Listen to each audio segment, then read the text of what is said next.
За сайн бацгаана уу. Ассаламу алейкум. За манай улсын хувьд бас нүүдэлчин соёлтой ахан дүүсийн барилга тогтоосон казак түмэн.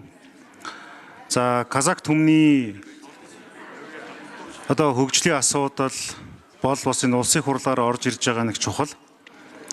1990-ад оны ихэнх үед бас Монгол улс арчлал чөлөөт нийгмийн тогтолцоороо шилжихтэй зэрэгцээд олон мянган бас казак иргэд Казахстан улс руу бас нүүдлэж зарим буцаж ирж ирсэн. Тэгэхээр ер нь бол бусад улстай харьцуулахад бол манай улсад хоёр улсын кейс байгаа. Нэг нь болохоор Казахстан, нөгөөх нь болохоор Монгол иргэд олоороо аж төрж амьдарч байгаа бүгд найрамдах Солонгос улс буюу өмнөд Солонгос улс байгаа. Тэр утгаараа бол яг энэ аюулгүй байдал гадаад бодлогын байнгын хороогоор хилцэгдээд орж ирж байгаа энэ асуудлыг улсын хурал сойрхон батлах нь зүйтэй гэж дэмжиж байгаамаа.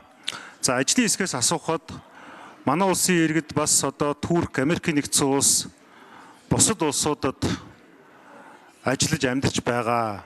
Тэр ер нь бол Казахстан улстай хийх энэ гэрээтэй сойрхон батлагдах энэ гэрээтэй ижил төрлийн цаашлаад хідэн улстай Монгол улсын иргэдийн одоо ажиллаж амьдарсан нийгмийн даатгалын шимтгэл төгссөн хугацааг нэгтгэн тооцоолох ийм судалгаа байгаа вэ гэдэг асуултыг асуумаар байна. Гэр бүл хөдөлмөр нийгмийн хамгааллын яамны төрийн нарийн бичгийн дарга мөнхцөл гишүүний асуултанд хариулъя. За Монгол улсын засгийн газар хоёр талд хамтын хэлэлцээрээр бүгд найрамдах Австри улс, Оросын холбооны улс, Австралийн холбооны улсуудтай хэлэлцээр хийх төвшөнд буюу эцсийн шатанд байна.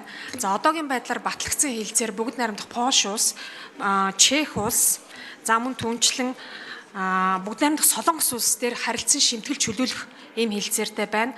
Бүгд найрамдах Унгар улстай хэлэлцээр бас батлагдсан. За цаашдаа бидний зорж байгаа асуудал маань юу гэхээр Америкийн нэгдсэн улсад амьдарч байгаа монголчууд Америкийн нэгдсэн улсад ажиллаж амьдарч байгаад буцаж эх орондоо ирэх тохиолдолд Америкийн нэгдсэн улсын Social Security System төлсөн тэр даатгалыг мөнгийг буцааж олгуулах талаар хэлэлцээлийн шимтгэлийг хоёр тал зэрэг төлөхгүй байх гэсэн хэлэлцээрийн хэлбэрийг бас батлуулахаар Монгол улсаас Америк нэгдсэн улсад элчин сайдын яамаар дамжуулан бас нэлээд эрчимтэй холбооны тухайн улсын одоо засгийн газартай хэлэлцэж байгааг бас ташрамд дурдъя. За мөн түнчлэн Канада, Швед, Австри улсуудад бол Канада, Швед улсуудад хэлэлцээрийн саналын хүсэлтийг тавьсан холбогдох талуудаас хэлэлцээрийг одоо бид нар судалж байна гэсэн хариу өгсөн байгаа.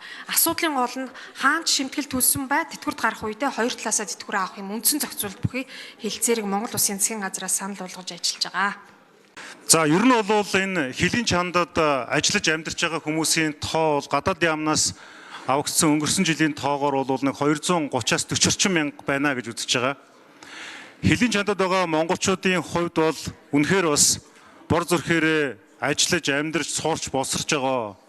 Тэр тусмаа бүгд найрамдах Солонгос улс болон Америкийн нэгдсэн улсуудад бас албан ёсны одоо эрхтэйгээр биш одоо хашлан дотор хэлэхэд одоо хууль бусаар гэж нэрлэгдээд байгаа. Энэ одоо хөдөлмөр эрхэлж байгаа хүмүүс байгаа.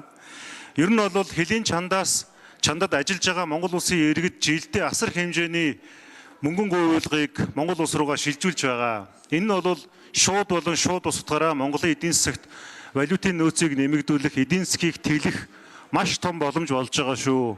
Энэ утгаараа бол эх орноосоо хол хилийн чандад хүний нутаг гүний хушуунд ажиллаж амьдарч байгаа Монгол улсын иргэдэд дэмжих. За 23 оны эцсийн байдлаар Монгол улсын гадаад хэргийн яамнаас гаргасан тоо баримтаар нийт 208 мянган Монгол улсын иргэн гадаад улсад оршин сууж байгаагаас албан ёсны хөдөлмөр эрхэлж байгаа 119 мянга буюу 50 орчим хувьтай л гэсэн ийм мэдээлэл байгаа.